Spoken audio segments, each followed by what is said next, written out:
Pois é, galera. E aí, como é que foi o final de semana de vocês, né? Porque quase todo dia é domingo, né? Mas a gente ainda separa sábado e domingo, né? Foi de boa, foi beleza? Bora lá, deixa eu pegar aqui nosso slide. Gente, galera, eu tava vendo aí o começo da aula da Ayla, ela tava falando sobre trovadorismo, né? Dia desse eu tava conversando com uma amiga minha que é do Rio Grande do Sul. Ela tava falando, não sei o que, eu sou boa de trova. Assim, trova? Puxa, tu é boa de cantar, é? Aí eu disse, não, é boa de conversar, boa de cantar. Trovar pra galera lá é cantar, conversar, tentar ganhar a pessoa na conversa, comer o juízo, se fazer de doido pra nós aqui, né? Então, eu vi a aula muito boa a aula dela. Eu tava acompanhando, como eu tô como anfitrião hoje, eu tava acompanhando a aula dela, aula muito legal, muito interessante. Mesmo sendo da biologia, eu curto muito essas aulas que tem esses quesitos históricos. A aula do Luiz também, do professor Luiz, ele também é interessante, né? Como a redação ela aborda todas as áreas, vai na história, vai na geografia, entra na biologia, entra na sociologia. Até eu vi vocês falando do Cris, se eu não me engano, um episódio do Todo Mundo Odeia o Cris lá, da ressocialização do mal. Eu acho interessante, cara.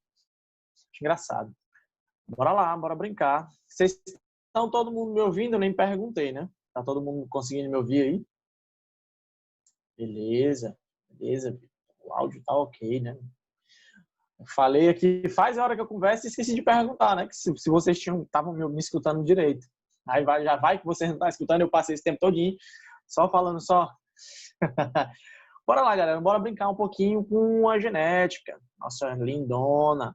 E hoje, galera, é uma aula assim meio diferente, tá? Vou fazer que nem vou utilizar a estratégia que o Luiz estava utilizando para poder escrever no slide, né? Porque assim, essa aula de genética, aquele azão, azinho, aquele jogo lá de gameta e tal, a gente sempre precisa de um quadro, né? Aí se eu for utilizar a câmera com vocês e um quadro aqui atrás de mim, fica meio complicado. Tenho que usar a câmera traseira, tenho que usar mais de um equipamento, tenho que comprar um fone. Então eu estou providenciando esse equipamento ainda, aquele o fone wireless, né? Fone Bluetooth, que já vem, que dá para vocês me ouvirem direitinho, mas eu vou providenciar ainda. Mas nessa aula de hoje a gente vai utilizar o mesmo método que o Luiz Felipe está utilizando, tá?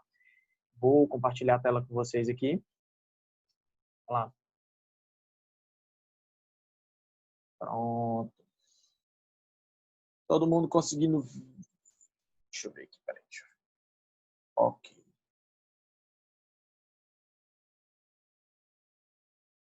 Pronto. Tá todo mundo conseguindo ver a tela aí direitinho? A letra, o tamanho tá bom? Que como não vai dar para expandir a tela toda, a gente vai utilizar ela assim, tá? Bora lá. Qualquer coisa, qualquer comentário, viu, galera? Pode falar, tá? Pode. Não sei se a gente está... a gente está usando o webinar, não. A gente está usando reunião, o Meet mesmo.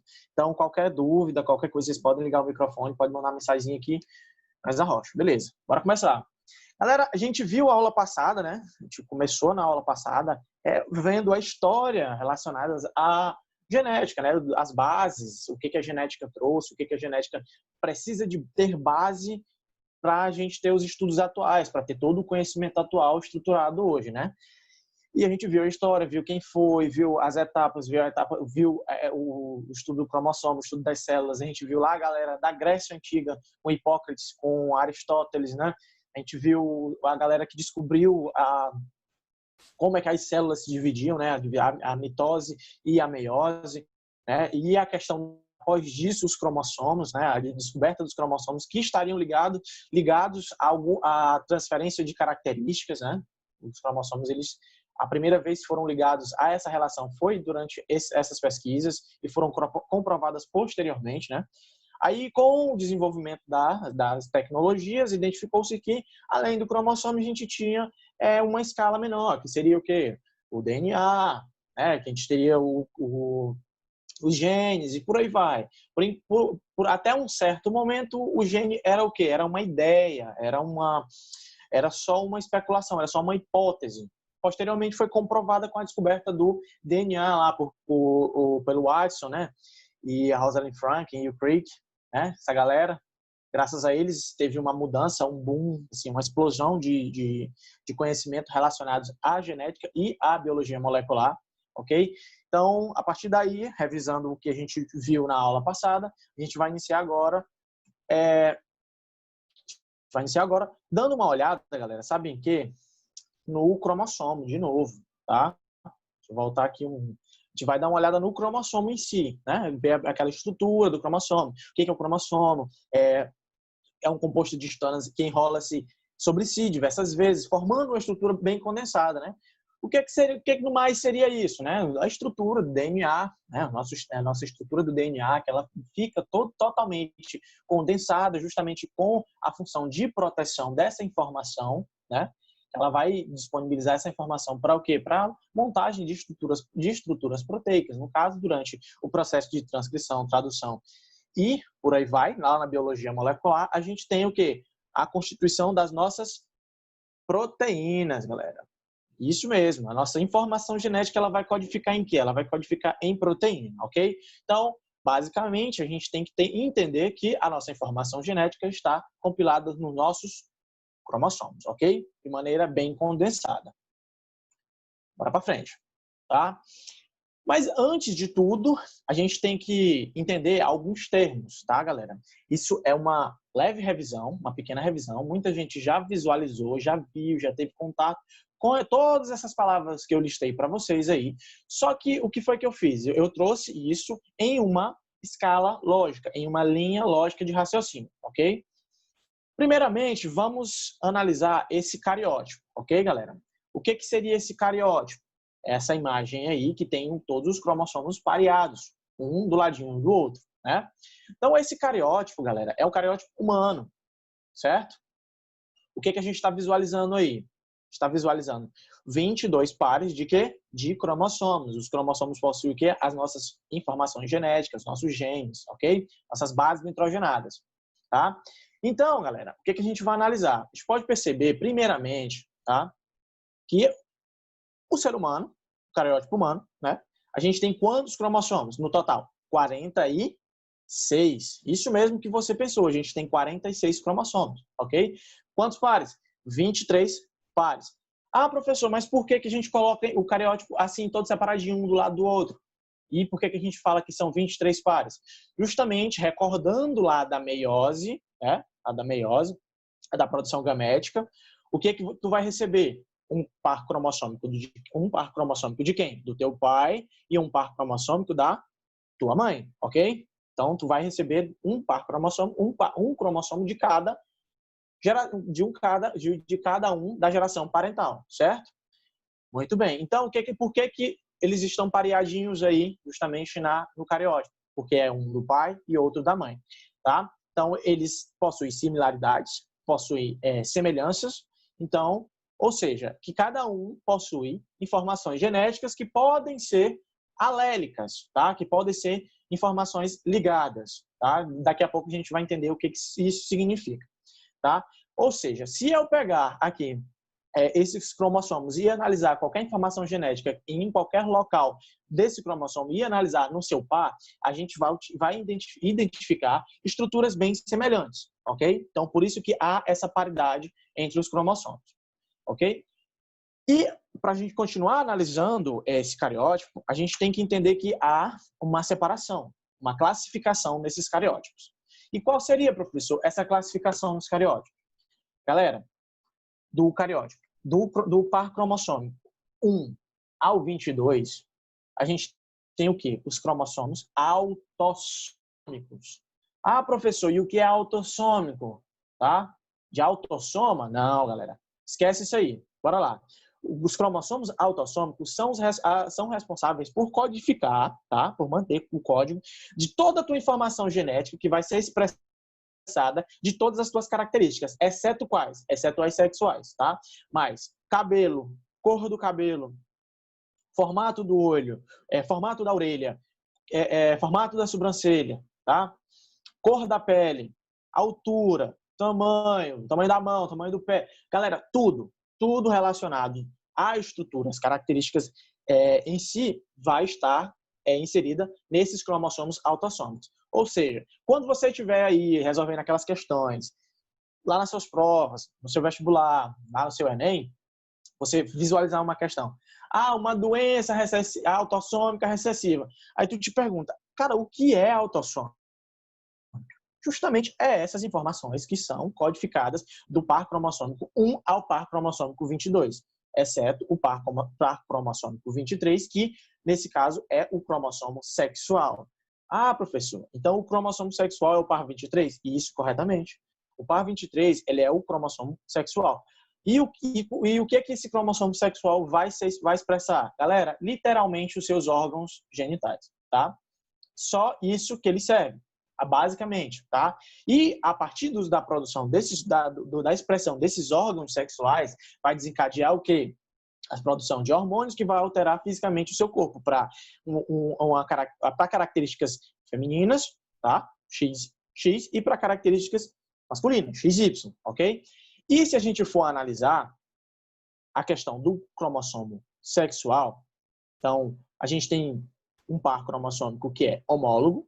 O que seria par cromossomo homólogo? Aqueles que têm semelhanças, tá? Então, XX é um cromossomo homólogo e o XY também é um par cromossomo homólogo. Só que, em partes, o Y, ele vai ter diferenças, porque ele não vai ter uma mesma quantidade de carga de códigos genéticos quanto o XY. Ah, professor, então o senhor está dizendo, então o senhor está querendo dizer que uma mulher ela tem mais material genético do que o homem? Sim, tem mais material genético do que o homem, porque ela tem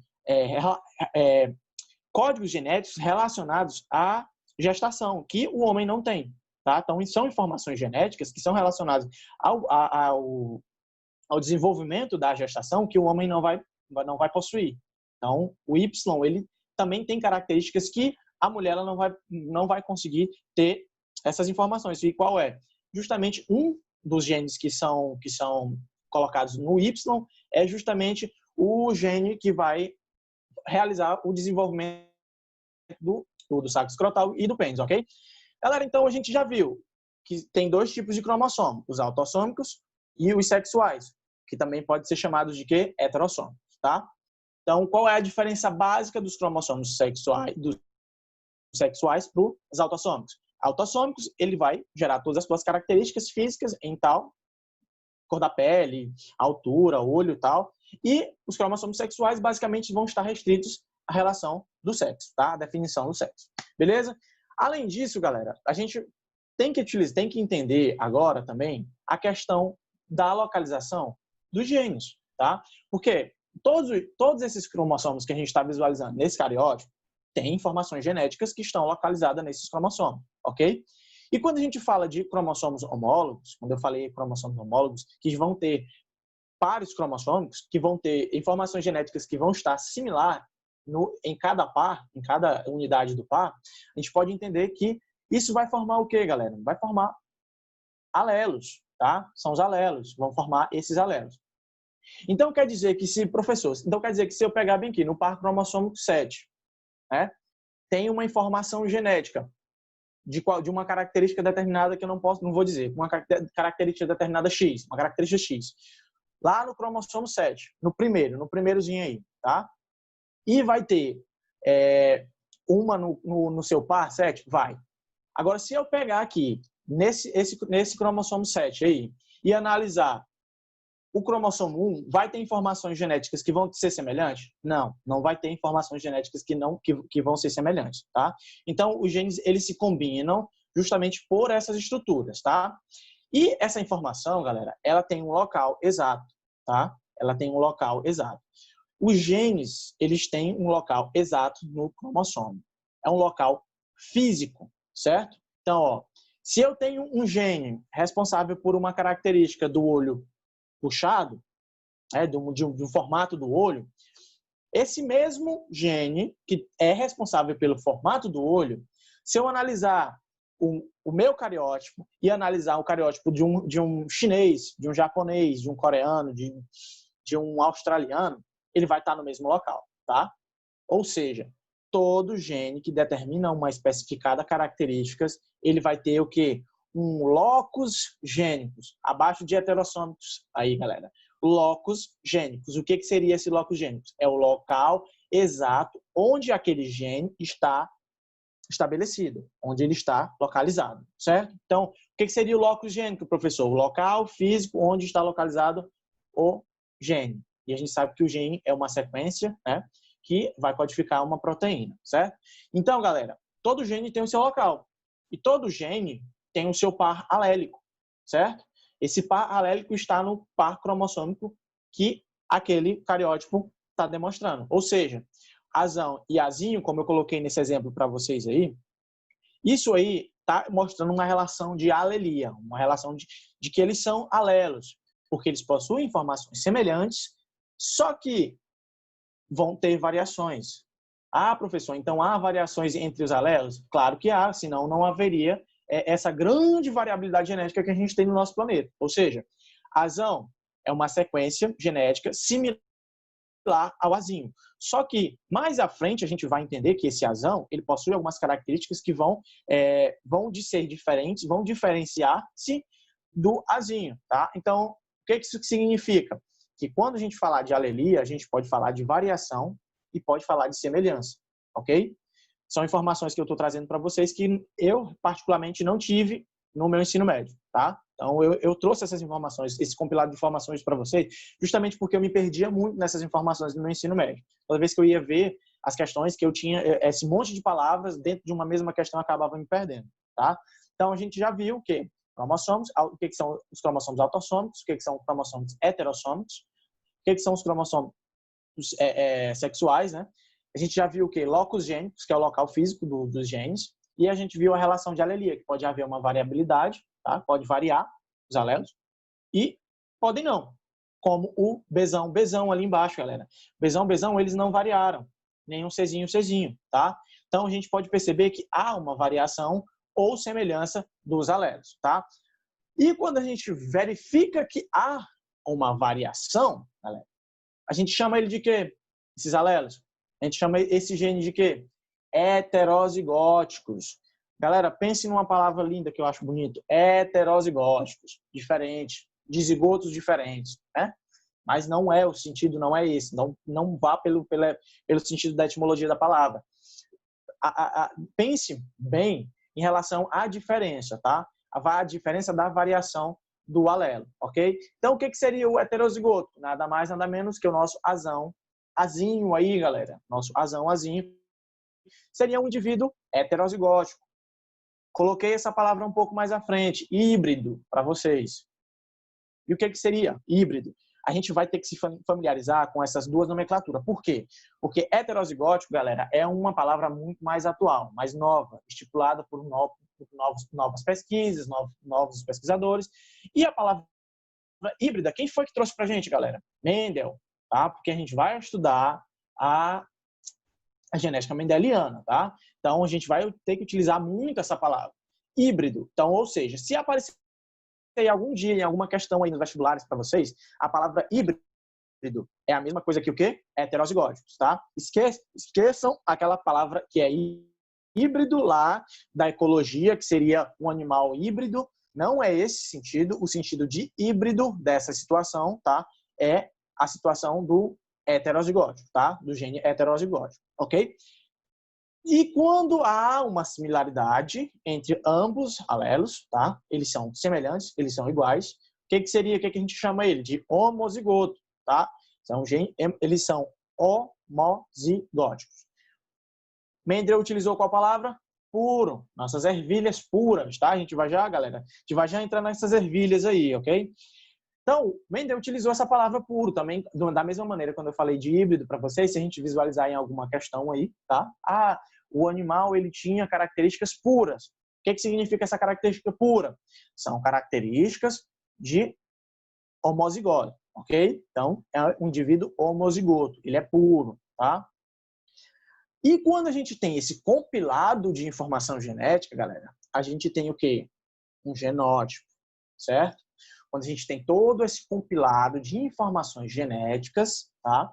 Quando a gente desvendou todo as informações, mapeou todas essas informações genéticas que vão definir todas essas características, a gente tem o quê, galera? Um genótipo, certo? Então, o que seria o genótipo? Azão, Azinho, Bzão, Bzinho, Czão, Czinho, Czinho, Czinho e por aí vai. Então, quando a gente falar de genótipo, não esqueçam, pelo amor de Deus, tá, galera?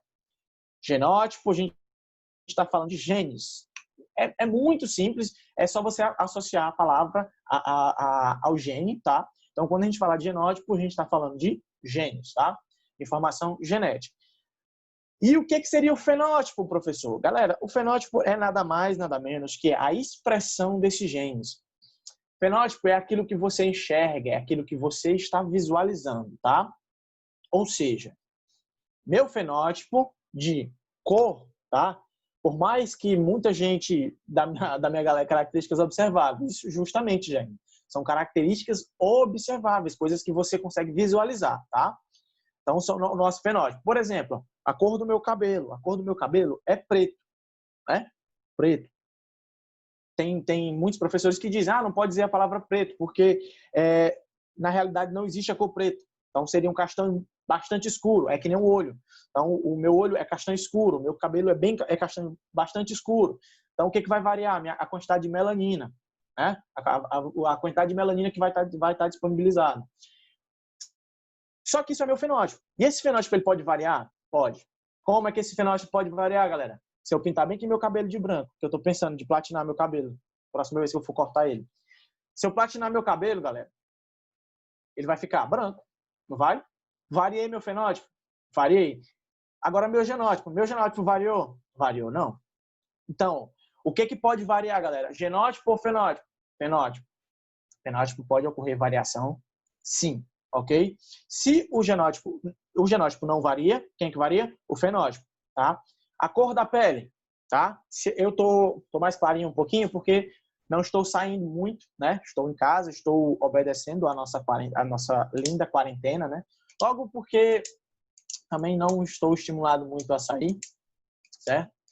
E não estou pegando tanto sol. Então, o que isso quer dizer? Que não estou variando o meu fenótipo, tanto quanto anteriormente, certo?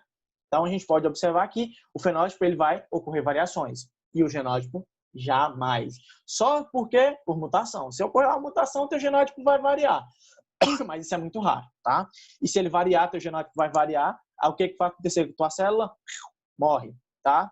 Se teu genótipo, teu material genético, se ocorrer algum problema, tua célula tem mecanismo que vai o quê? Detonar essa célula. Quando esse mecanismo falha, a gente tem o quê? Nosso famigerado câncer, tá? Galera, acabamos de ver, né, todas essas informações que são essenciais para a gente utilizar dentro da genética, tá? E vamos para frente, vamos analisar, tá? Mais informações. Agora a gente vai entrar, galera, sabe aonde? Na genética mendeliana. Eu vou falar um pouquinho da história de Mendel para vocês, tá? Quem que foi Mendel? Gregor Johann Mendel, 1822 a 1884. Aí tá 19.884. Quem dera, né? Se esse homem tivesse vivido esse tanto tempo. Se ele, no tempo que ele viveu, ele descobriu tanta coisa, imagine hoje. Galera, ele era o quê? Um monge austríaco, tá? Ele era um monge austríaco. Ele, além de monge, galera, ele era professor de física, tá? Professor de história também. Ele era um cara extremamente estudioso, tá? Extremamente pragmático, extremamente metodista. Justamente essas características são a característica que muitos cientistas possuem. Justamente porque um dos motivos, galera, é porque a galera além de ser predestinada, a galera é muito persistente. Olha o tanto de tempo que ele passou realizando essa pesquisa dele. Durou 8 anos, tá? Tem cientistas que duraram mais? Tem galera que durou 20, 30, tem uma vida toda com uma pesquisa, tá? O que foi que ele fez, galera? Ele trabalhou com as ervilhas. Por que ele trabalhou com as ervilhas? Eu vou explicar mais na frente. Mas ele utilizou 5.000 pés de ervilha. 5.000. Em todo o seu estudo tabulado, ele contabilizou 5.000 pés de ervilha. Então, a cada pé de ervilha... Meu amigo, não dá nem para a gente pensar em matemática para saber quantas ervilhas ele analisou, tá? Coloquei um tópico para vocês aí que ele foi desacreditado ao publicar. Galera, por incrível que pareça, quando Mendel publicou o seu trabalho, a galera da ciência desacreditou ele na hora. meu filho, esse estudo aqui não tem um mínimo de fundamento. Tá tudo errado, o que você fez aqui, isso aqui não tem sentido, como é que vai fazer isso? Como é que tu vai levar isso para uma característica humana, um animal, tal? Porque assim, galera, a lei mendeliana, né? As leis mendelianas, primeira lei e segunda lei, a gente tem que ser, quando a gente fala de lei, a gente tem que entender que é uma coisa que é igual para mim, é igual para vocês, é igual para todo mundo, tá? Até então, enquanto o estudo dele era desacreditado, não era lei, tá? Não era lei. Posteriormente, muitos estudiosos que utilizaram os trabalhos deles como arcabouço, como base para muitos outros estudos, esses estudos foram identificar, esses estudiosos foram atrás e identificaram que a pesquisa dele tinha muita razão, tá? Tinha muita ideia correta, estava muito certa. Tanto é, galera, que virou lei, tá? Quando a gente falar de teoria é uma coisa. Quando a gente falar de lei, é uma coisa sacramentada, é uma coisa que é verdade, tá? É uma coisa que atua tanto para mim, quanto para vocês. Por exemplo, a lei da gravidade. A lei da gravidade é para todo mundo, tá?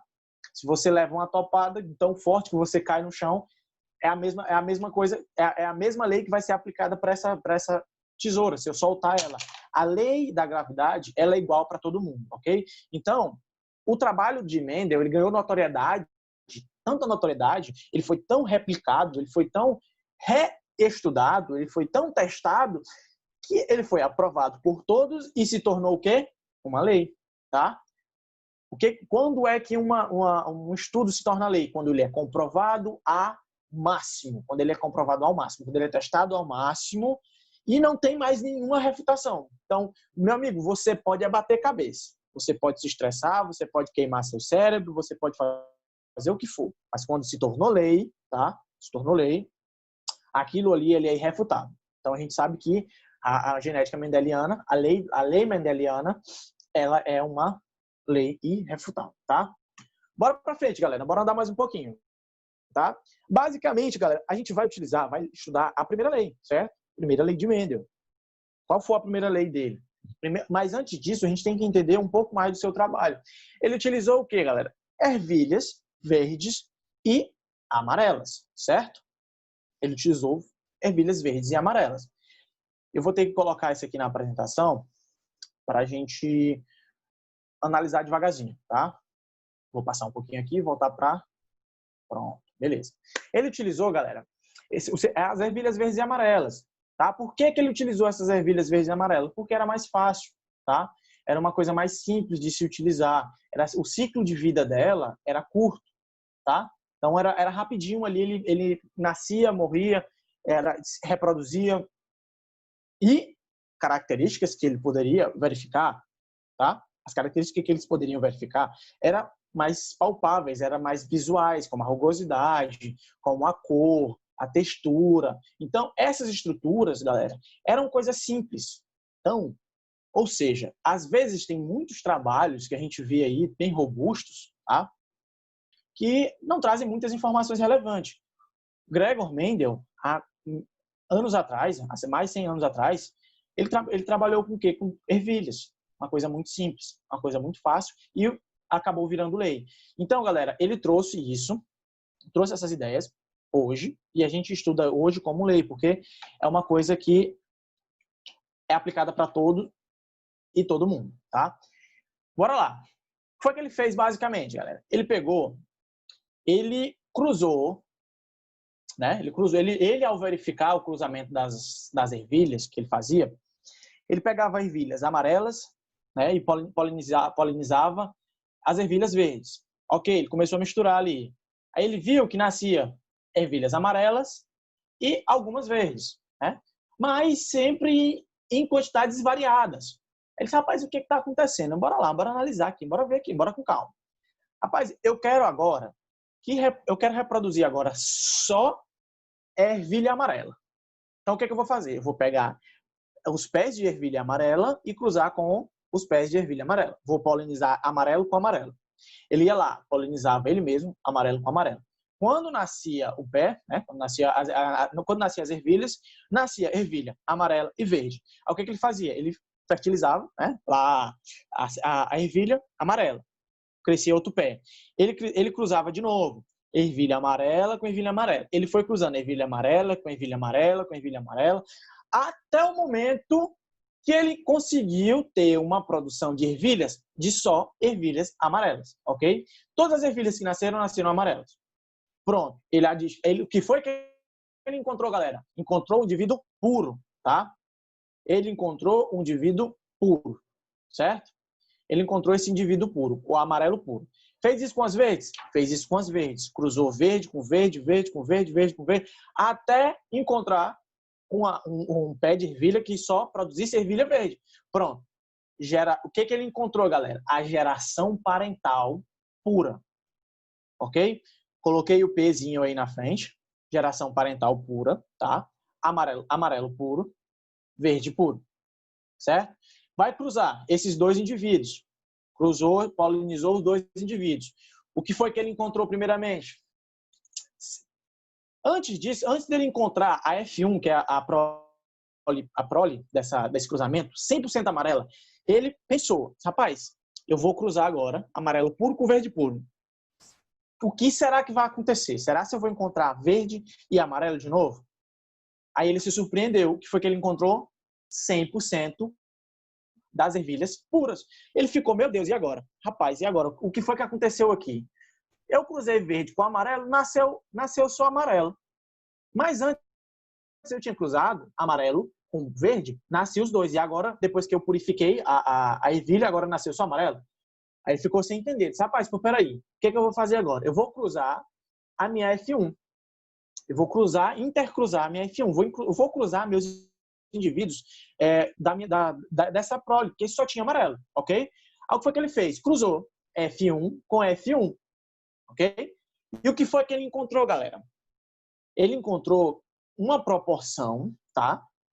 Uma proporção que eu vou demonstrar para vocês aqui. Só que visualmente, ele encontrou indivíduos amarelos e indivíduos verdes. Aí ele ficou doido. Meu Deus, e agora? Rapaz, olha, eu cruzei a geração pura, né? Cruzei a geração pura lá em cima, nasceu só amarelo. Eu cruzei a geração da minha F1, intercruzei ela, e nasceu verde. Oxente, e agora, o que foi que aconteceu? Pulou uma geração? Mas era uma ideia que ele estava ali batendo a cabeça, batendo. Só que aí, meu amigo, entrou a linda da matemática. Nosso amigo João Paulo aí, que hoje ele não está nos ouvindo, mas a nossa linda matemática, o professor João Paulo aí que é o homem da matemática. Mas a linda matemática, galera, entrou nessa situação aqui, a maneira de quê? De explicar o que estava acontecendo, tá? O que estava acontecendo? Ou seja, jamais nenhuma ciência está isolada em relação a qualquer outro conhecimento. A matemática veio aqui e trouxe o quê? Uma explicação. Probabilidade, justamente, Victor. Probabilidade. A probabilidade, ela veio para cá, meu amigo, para trazer a resposta. O que foi que ele contou? Ele perdeu não, galera. Eu ia falar que ele perdeu tempo, ó. Ele não perdeu, ele foi ganhar, ele ganhou pra gente, ganhou pra todo mundo. Para eu estar discutindo isso aqui com vocês, ele teve que sacrificar o tempo dele como? Contando, galera. Ervilha por ervilha, ervilha por ervilha, ervilha por ervilha. Ele encontrou uma proporção de 3/4 de ervilha amarela. De toda a produção que ele teve, toda a prole da F2, do intercruzamento da F1, ele encontrou uma proporção de 3/4 amarelo para 1/4 de verde. Ou seja, se tivesse 1000 ervilhas, tá? 3/4 de amarelo e 1/4 de verde, ok? Ele testou isso com outras características e obteve o mesmo resultado? Algumas, nem todas, tá? Porque aí é que a gente vai entrar na segunda lei e por aí vai. Mas, por enquanto, a lei é essa, tá? Ou seja, a partir de indivíduos puros, tá? Indivíduos puros, que são cruzados, com características diferentes, são cruzados, uma característica vai dominar a outra. Então, foi isso que ele postulou, que ele identificou que uma característica ela é dominante em relação à outra, tá? O que ele identificou? Que o amarelo, a cor amarela das ervilhas, ela dominava quem, galera? Dominava a cor verde. Então, a relação de dominância começou a ser formulada a partir daqui, ok? Imagina, galera, você se coloquem no lugar dele. Você tendo aquele insight, você tendo aquele visualizando todo o resultado do seu trabalho, identificando uma coisa que ninguém ainda sabia. Cara, é muito show. Só que foi inversamente proporcional porque a galera da ciência desacreditou o estudo dele. Mas ele comprovou. Isso está comprovado. Vocês hoje conseguem perceber isso claramente, porque, obviamente, você já acho que a maioria já deve ter tido contato com a genética, com essa genética. Mas a galera da ciência desacreditou e hoje a gente está aqui com a primeira lei de Mendel. Ou seja, ele estipulou a relação de dominância primeiramente, tá? Que uma geração pura produz um indivíduo que vai dominar em relação ao outro e você intercruzando essa geração, ela vai produzir uma prole com essas proporções. Agora, galera, a gente vai brincar um pouquinho, tá?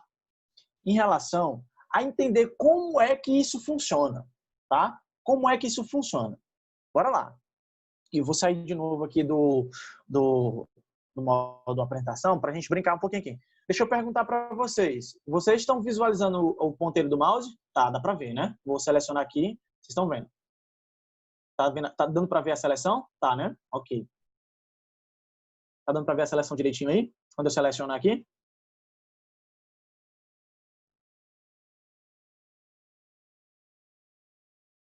A seleção sim, o ponteiro não. Tá, pois eu vou selecionar. Vou fazer a seleção, tá? Ó. A partir daí, galera, o que foi que ele colocou? Ele disse, rapaz, o que ele identificou? Agora deu para ver, ok. O que ele identificou? Ele identificou que as duas características, elas necessariamente teriam que ter, tá? Dois genes, tá? Dois genes que codificavam essa informação, tá? E o que foi que ele fez? Ele deu esse nome, ele deu essa nomenclatura para amarelo puro e para verde puro. Verde puro, ele colocou Vzão, tá? E para amarelo puro, ele colocou Vzão. E para verde puro, ele colocou Vzinho. Porque eram características, tá? Eram características da mesma informação, tá? Cor, relacionado à cor. Ele colocou lá em cima a geração parental, tá? Geração parental, tá ali, ó. Ele cruzou verde puro, tá? Amarelo puro com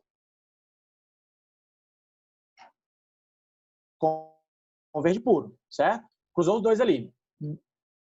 E o que é que esses indivíduos eles vão produzir, galera? Lá na meiose, voltemos para a meiose.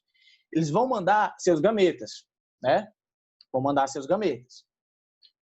O que é que amarelo puro vai mandar para sua prole? Ele só pode mandar uma coisa, galera. Não tem outra. Ele só vai mandar o quê? Vzão, galera. Vzão. Ele não tem outra cor para mandar. O verde, do mesmo jeito. Vzão.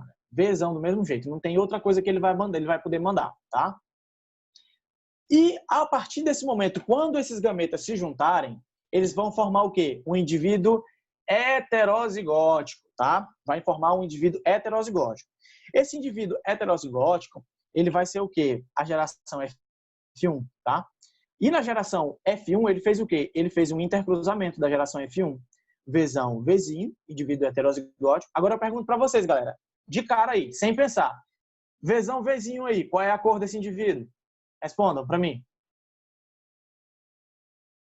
Vzão, Vzinho, qual é a cor? Amarelo ou verde? Na lata, bora. Amarelo, amarelo, amarelo. Isso, vocês estão bom, bora lá. Beleza, então ele cruzou dois indivíduos amarelos heterozigóticos, tá? E o que foi que ele fez? Rapaz, olha, se os dois indivíduos, tá? Esses dois indivíduos que são heterozigóticos, que são híbridos, tá? São híbridos, vou usar a nomenclatura dele. São híbridos, que possuem tanto características verdes e possuem características amarelas, né? Sendo a amarela a expressada, eles vão, quando for produzir seus gametas, eles vão produzir o quê? Bora lá. Esse primeiro amarelo aqui, ele vai produzir o quê? Gametas Vzão e gametas Vzinho, correto? Correto, né? Então, quando ele for produzir seus gametas, ele vai produzir gameta Vzão com o cromossomo, com o gene Vzão e com o gene Vzinho, tá? O outro indivíduo amarelo, do mesmo jeito, Vzão, e com o indivíduo Vzinho. Agora chega a parte mais linda da genética, é aquela que quando eu estou dando aula, eu peço para a galera. Bora, galera, agora é a hora. Bora fazer esse cruzamento aqui, bora brincar um pouquinho.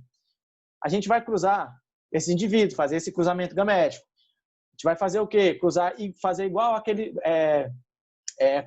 cálculo de binômio de Newton, né? Primeiro vezes segundo, segundo. Eu não lembro muito bem, mas é igual o binômio de Newton. Bora lá. Vzão, a gente vai cruzar primeiro com Vzão, né? Vai produzir o quê, galera? Vai produzir um indivíduo Vzão, Bzão. Próximo, a gente vai cruzar Vzão com Vzinho. Vai produzir um indivíduo o quê? Vzão, Vzinho. Agora, já foi aquele lá. Agora a gente vai utilizar o quê? O Vzinho. Vzinho com Vzão vai formar um indivíduo Vzão, Vzinho, tá? Porque sempre o maior à frente. De novo, Vzinho com Vzinho vai formar um indivíduo Vzinho, Vzinho. Então, galera, a gente encontrou o quê? Um indivíduo amarelo, um indivíduo amarelo, outro indivíduo amarelo e um indivíduo verde, ok? Professor, mas e essa proporção aí embaixo? 1 para 2 para 1. O que significa isso aí? Se o senhor disse que tem 3 amarelos e um verde. Que proporção é essa, galera? Essa é a proporção genotípica, tá? Essa é a proporção genotípica. Por quê, galera? Genotípica. Porque tem um indivíduo homozigoto, tá? Um indivíduo puro, 2 indivíduos heterozigóticos, híbridos, e um indivíduo homozigoto recessivo, tá? Recessividade e dominância. A gente tem que falar um pouco também. Um indivíduo recessivo, que é o verde, tá? Ou seja, quando a gente falar, galera, isso aqui é o que mata, o que derruba muita gente na prova do Enem. Diferenciar a proporção genotípica de proporção fenotípica. Eu vou perguntar para vocês aqui, podem responder com calma. A nossa proporção fenotípica aí, genotípica está 1 para 2 para 1. Qual é a nossa proporção fenotípica? Respondam para mim. Qual é a proporção fenotípica? O fenótipo seria o quê? 3 para 1. Muito bem, olha. Muito bem.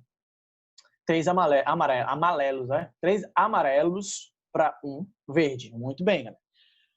Ok, todo mundo pegou a ideia da primeira lei de Mendel, certo? Então, agora vamos brincar um pouquinho de reprodução. A gente vai fazer aqui um trabalho de reprodução, galera. Trouxe para a gente fixar essa primeira lei. A gente pegou o quê? Asas de moscas, as mosquinhas, nossas moscazinhas. Aquela... Quem gosta de mosca, ok, porque eu odeio. Pensa no negócio que eu tenho raiva, dá agonia. Mas essas moscas, galera, a gente tem uma característica dela aqui que a gente vai analisar, que são as asas das moscas, tá? São definidas por um determinado gene que está localizado em um determinado cromossomo, em um determinado cariótipo, que é o cariótipo da nossa mosquinha. Esse gene é responsável por produzir asas normais e a sua variação, né? Asas vestigiais, ok? Então, ó, a gente pode perceber que há uma variação gênica aí para normal, asas normais, e para asas vestigiais, mosquinha sem asa, ou seja, uma mosca que não vai voar, praticamente. Certo? Então, a mosca normal, ela é asão, tá? Ela é homozigótica dominante, não esqueçam. E a vestigial, ela é homozigótica, o quê? Recessiva, certo? Então, bora lá. Peguei 2 mosquinhas puras, uma mosquinha com asa normal e uma mosquinha com asa vertigial, puras. Vou fazer o cruzamento delas, né? Vou fazer o cruzamento delas aqui. Qual gameta, respondam aí para mim, que é que vocês que vão me ajudar a preencher. Qual gameta que a mosca normal vai mandar? Ela tem qual é o gameta? Ela só pode mandar o quê? Vamos lá, digam aí para mim. Asão, né? Pronto, só vai mandar asão. E a mosquinha vertigial, ela só vai mandar o quê? Azinho, muito bem. Vai mandar azinho. Minha geração F1, minha F1. Vou juntar esses 2 gametas. Vai ser um indivíduo normal ou vai ser um indivíduo sem asa? Respondam aí para mim. que vocês acham? Vai ser normal ou vai ser sem asa? Ou vai ser uma asa normal e uma asa sem? Muito bem, vai ser normal. Por quê? Porque tem uma relação de dominância aí. Qual é a relação de dominância? O gene azão domina o gene azinho. Pergunto para vocês, 100% heterozigótico? 100% heterozigótico? Toda a geração F1 vai ser heterozigótica, tá? Vão ser híbridos, né? Ok, então a gente vai... Deixa eu só mudar bem aqui, porque aqui era cruzamento.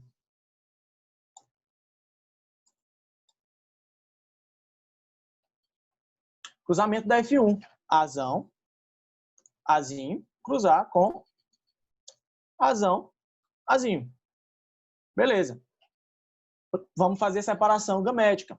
Primeiro indivíduo vai mandar o quê? Azão, ok? Vai mandar alguma coisa a mais? Vai, não vai? Durante a meiose ele vai mandar o quê? Azinho. Opa, mandei errado. Azinho. O outro do mesmo jeito, não é verdade? Vai mandar azão e vai mandar azinho, certo? Agora eu pergunto para vocês aí. Eu trouxe essas informações para vocês, né? Certo? A geração F2, que aqui não é a geração F2, aqui é os gametas. Os gametas foram produzidos, foram esses, né? Agora eu quero que vocês digam aí para mim. Só com isso aí, eu quero saber qual é a proporção genotípica. Me digam, qual é a proporção genotípica? Isso aí é de cabeça, meu amigo. Você não deve esquecer mais nunca. 1:2:1, perfeito. E qual seria a minha proporção fenotípica? 3:1, muito bem. Então, galera, perfeito, fixado, ótimo. Então, a gente já sabe. Quando você vê numa questão, você está lá numa questão, aonde for, daqui a 10 anos, 20, 30, não sei, um dia que a Ayla estiver dando aula de biologia aí, porque eu acho que ela gosta de biologia. O dia que vocês estiverem aí dando aula de biologia, talvez alguém se forme aí, rapaz, vamos lá, cara, vamos lá. Vamos lá, é bom ser professor de biologia, tá? O dia que vocês estiverem dando aula de biologia aí, certo?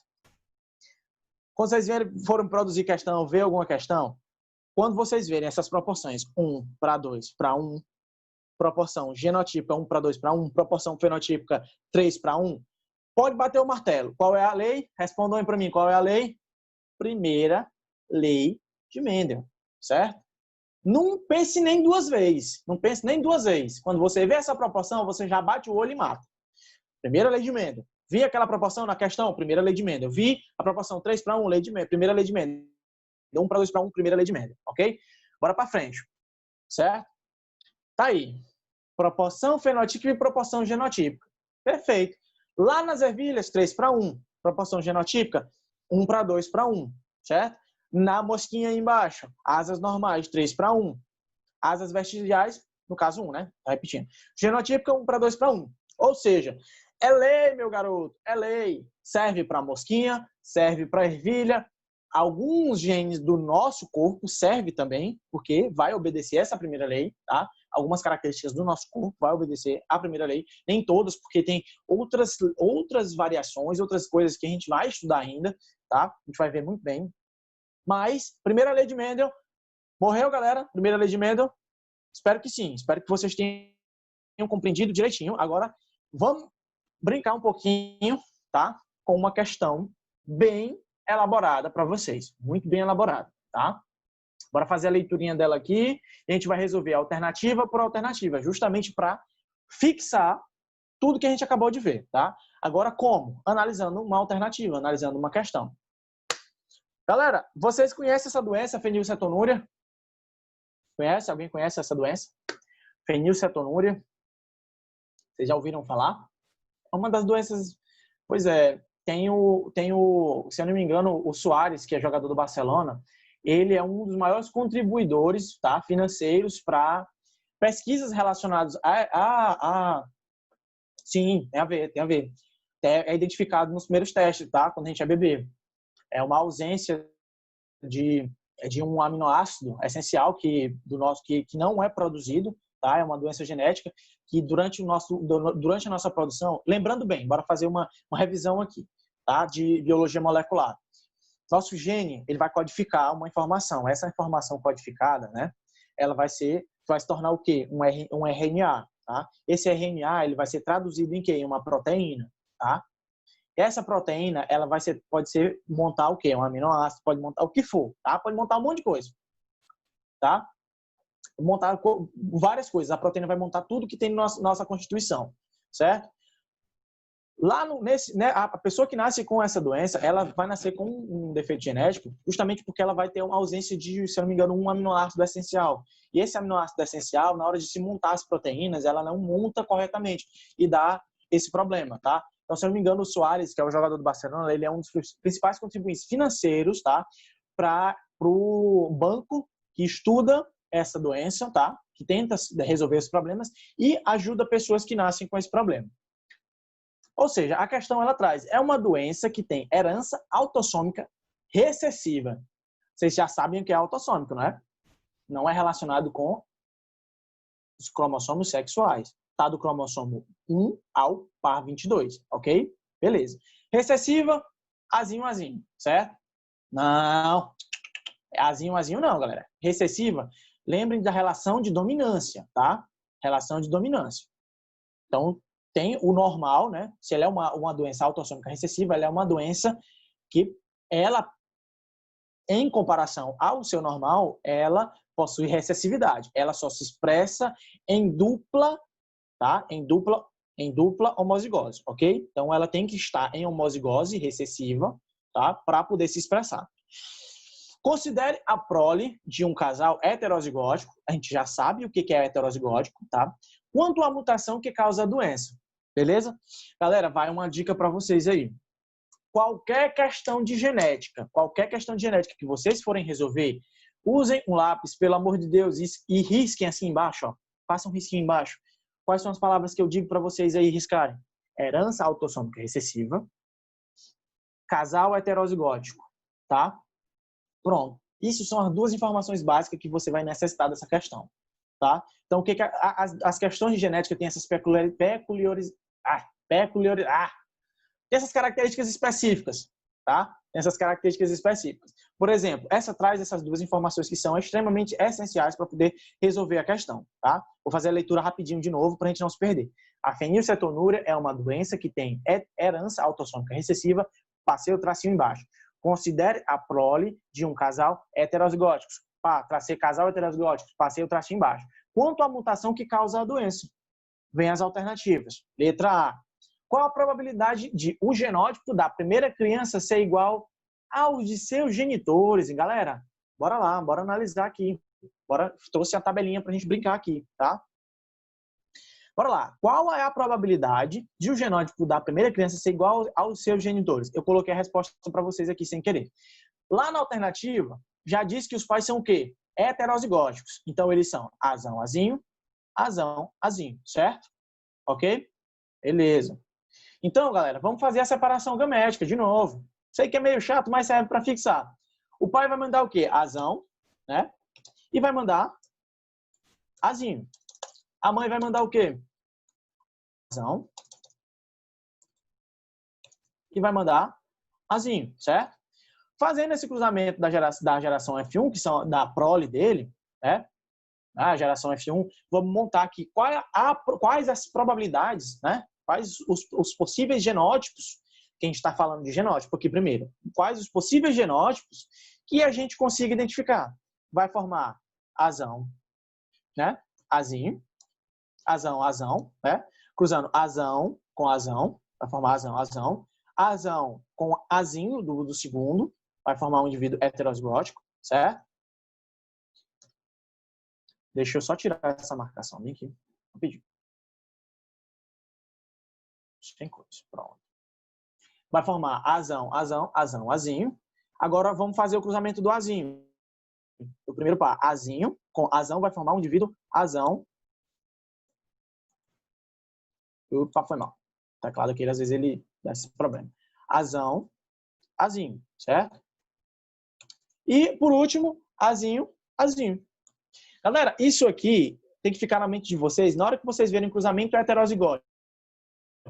azão, azão, azão, azinho, azão, azinho, azinho, azinho, certo? Perfeito.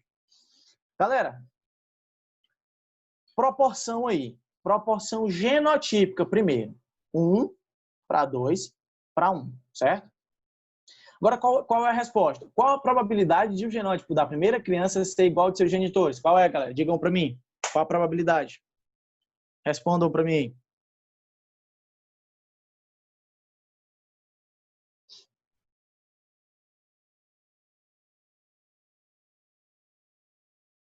Vocês estão aí?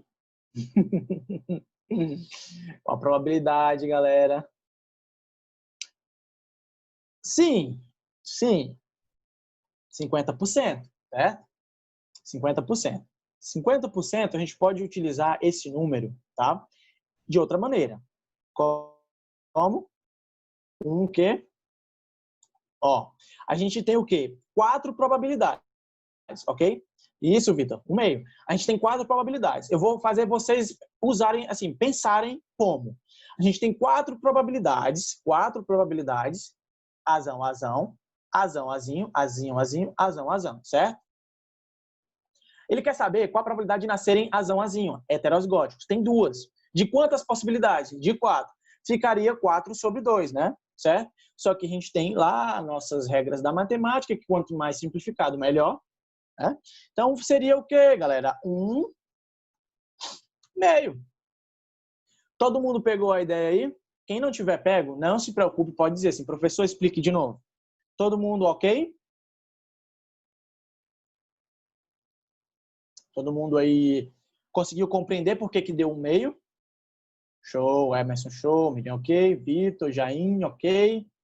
Beleza, galera. Então, todo mundo conseguiu pegar aí, né, que deu 1 meio. Show, certo? Então, a resposta, 1 meio, a probabilidade de uma criança nascer igual ao genótipo dos seus pais. Azão, azinho. Bora para a letra B. Letra B. Qual é a probabilidade de as 2 primeiras crianças apresentarem fenilcetonúria? Bora lá. A gente já sabe que os gametas parentais, né? Os gametas parentais são azão, azinho, azinho. Opa, quisquei meio. Do mesmo jeito o outro, azão, azinho, certo? Geração F1, que é a possível prole, né? Ele quer saber qual a probabilidade de as 2 crianças apresentarem fenilcetonúria. Então, ó, azão, azão, azão, azinho, azão, azinho, azinho, azinho, certo? Beleza. A gente já sabe que a proporção sempre vai ser 1 para 2, a genotípica 1 para 2 para 1. Então, galera, qual é a resposta? Ó, qual a probabilidade de as 2 primeiras crianças apresentarem fenilcetonúria? Primeiro, quem desses indivíduos aqui vai apresentar, se possível nascer, tá? Se possível nascer, vai apresentar fenilcetonúria? Quantos? Azão, azinho. Só um, né? Só esse lindão, só esse bonitinho aqui. Só ele que vai apresentar as características azão, azinho. O Vitor adiantou aí 1/4, né? Ok, calma, Vitor, 1/4. Só que atentem à questão, galera. As questões de genética, elas têm essas pegadinhas. Ele trouxe qual a informação lá? Qual a probabilidade de as 2 primeiras crianças? Ou seja, fez um menino, nasceu com fenilcetonúria. Fez outro menino, nasceu com fenilcetonúria. Então, a gente tem que analisar a probabilidade dos 2 nascimentos. Ou seja, se eu vou analisar a probabilidade dos 2 nascimentos, tem aquela velha regrazinha, tá? Do I e do OU, tá? I e do OU. Se eu falo OU, eu somo. Vou somar as probabilidades. Se eu falo I, eu vou fazer o quê? Quem que sabe? Multiplicar isso que você pensou.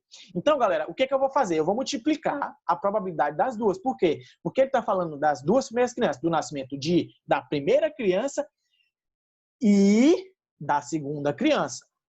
Ok? Então, eu vou multiplicar as 2. Criança primeira, criança segunda. Qual a probabilidade da primeira criança nascer? O Vitor respondeu ainda agora, 1/4. Qual a probabilidade da segunda nascer com fenilcetonúria? 1/4. Então, galera, vai ficar 1/4 vezes o quê? 1/4. Vocês conseguiram pegar a ideia aí? Todo mundo conseguiu pegar a ideia? Beleza. Então vai ficar o quê? 1/8. Show, galera. Olha, cara, a genética, ela é linda. Ela é linda porque tem todas essas peculiaridades, ok? Tem gente ligado, o Vitor tá ligado, o Vitor tá ligado. Galera, essa é uma brincadeira que eu faço toda vez com meus alunos, tá? Porque toda vez, galera, tem alguém para colocar na prova, quando eu corrijo a prova, tem uma galera que vai fazer multiplicação de 1/4 por 1/4, coloca lá 1/8. O que eu faço? O que eu, como professor, faço? Eu chamo o aluno, esse vem cá. Faz essa questão para mim aqui. Ele fala na hora. Dá 1/16. Tu colocou o que aqui? 1/8. Certo? Eu vou te dar o ponto dessa questão aqui, porque eu sei que tu sabe. Tu vacilou aqui no 1/4, porque tu pode estar aperreado, nervoso, não sei. Nas minhas provas, galera, tem segunda chance. Nas minhas provas tem segunda chance. No Enem, isso tem segunda chance? Tem não, filho. Tem não. Então, galera, se mantenham atentos, tá? Se mantenham atentos. As características que as questões de genéticas têm, por exemplo, essa que eu trouxe para vocês das 2 primeiras crianças, da regra do I ou do OU, tá? E essas brincadeirinhas das probabilidades, 1/4 por 1/4, 1/16, certo? Bora para frente, galera. Letra C. Se as 2 primeiras crianças forem meninos que têm a doença, qual a probabilidade de uma terceira criança ser uma menina saudável? Galera, peraí, eu vou só copiar bem aqui essas informações, porque eu não vou ficar preenchendo de novo, não. Deixa eu nem, menino. Pronto, tá bem? As informações, tá? A gente já tem essas informações, certo? Agora ele quer o quê? Se as 2 primeiras crianças forem meninos, as 2 primeiras crianças foram meninos, ok, certo? Que tem a doença, ou seja, os 2 meninos já nasceram com a fenilcetonúria, certo? Já nasceram com a fenilcetonúria. Qual a probabilidade de uma terceira criança ser uma menina saudável? Pergunto para vocês. Vou considerar essa informação que eu acabei de destacar aí dentro da questão? Eu não vou considerar, galera. Isso aí é pegadinha. Pegadinha das pegadinhas. Não considere essa informação. A informação que você vai precisar é daqui para frente. Qual a probabilidade de uma terceira criança ser uma menina saudável? Ou seja, ele só quer saber, né, de uma menina saudável. Responda para mim, qual é a probabilidade de uma menina saudável? Quanto é?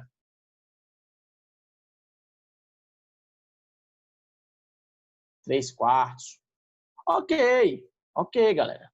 Só que tem mais uma pegadinha da genética. Minha amiga, é por isso que eu amo a genética. Eu vou marcar bem aqui essa informação para vocês. Eu vou marcar ela bem aqui, peraí. Aparece aqui. Vou marcar de amarelo. O que eu destaquei ali? A palavra menina. Menina. Esse amarelo não dá para ver direito, não. Vou marcar com vermelho mesmo. Menina, tá? O que essa informação quer me dizer, galera? Mais uma probabilidade para você utilizar. Por que mais uma probabilidade? Galera, porque quais são as probabilidades de sexo para você nascer biologicamente? Ou você nasce menina, com sexo feminino, ou você nasce com sexo masculino, um meio. Então, galera, quando aparecer falando menina ou menino, pode jogar a probabilidade de um meio bem. Não esqueça jamais, tá? Quando o professor mas falou criança, a criança, falou criança lá, meu amigo, falou criança, tem sexo? Criança tem sexo? Não tem. Não falou. Então, a criança é ambos os sexos, não entra a probabilidade. Ele não está pedindo a definição de sexo aí. Então, galera, quando falar menina ou menino, não se esqueça jamais dessa informação. Pode jogar a probabilidade lá. O Vitor colocou 3/4 aí, né, galera? Então, 3/4. Por que 3/4? Tá bem aqui, ó. Os 3/4, bem aqui, ó. Vocês estão conseguindo ver aí? Vou marcar de azul. 3 probabilidades de nascer, né? Azão normal. E 1/2 para a probabilidade de quê? De nascer menina. Ou seja, galera, respondam para mim, vai dar quanto? Me digam aí. Vocês estão bons aí de probabilidade. 3/4, galera. 3/8. Isso mesmo, 3/8. 3/8.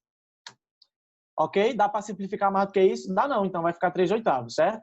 Então, galera, ó, não se esqueçam jamais. Informações que são essenciais dentro da genética. Menina, menino, tá?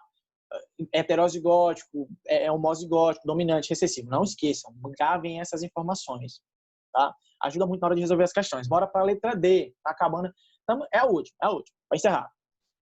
Se a primeira criança for clinicamente normal, a primeira nasceu clinicamente normal, qual é a probabilidade de ela não possuir a mutação, tá? Qual a probabilidade dela não possuir a mutação que causa a fenilcetonúria?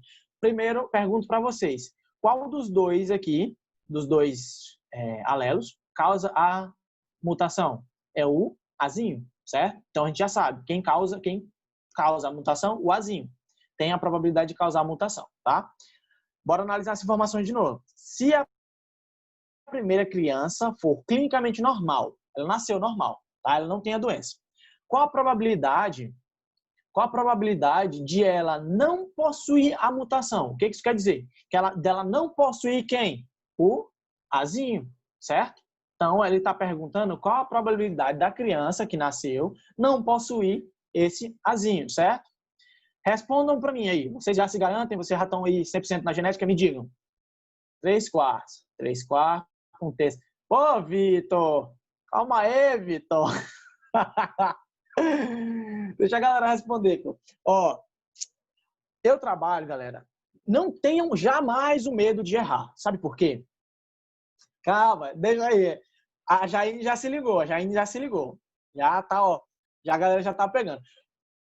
Você trabalhar com a ciência do erro, vocês conhecem a ciência do erro? A ciência do erro é você deixa a pessoa errar e você depois demonstra como fazer correto. Digo para vocês, as questões que eu errei durante toda a minha vida nas provas, eu ficava me martirizando, pô, como é que eu errei uma questão dessa, cara? Eu ia lá, depois eu aprendia, conseguia resolver. Rapaz, cara, uma questão simples dessa, que foi que eu errei. Depois eu conseguia, pronto, não esquecia mais nunca mesmo. Não esquecia mais nunca. Por que é 3/4? Por que algumas pessoas responderam 3/4? Porque olha direto para a proporção aqui, galera. Olha direto para a proporção. Eu olhei para a proporção todinha. Proporção todinha lá, professor. Só que tem um segredo, galera. Tem um segredo dessa situação.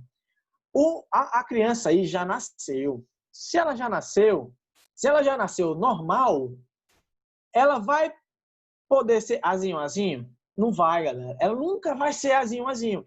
Então, ela só vai ter a probabilidade desses três lindão vir. Ou ela vai ser azão, ou ela vai ser azão, azinho, ou ela vai ser azão, azinho, certo? Então, vai ficar uma probabilidade de quê? De não possuir a mutação, que vai ser qual? Vai ser justamente o azão.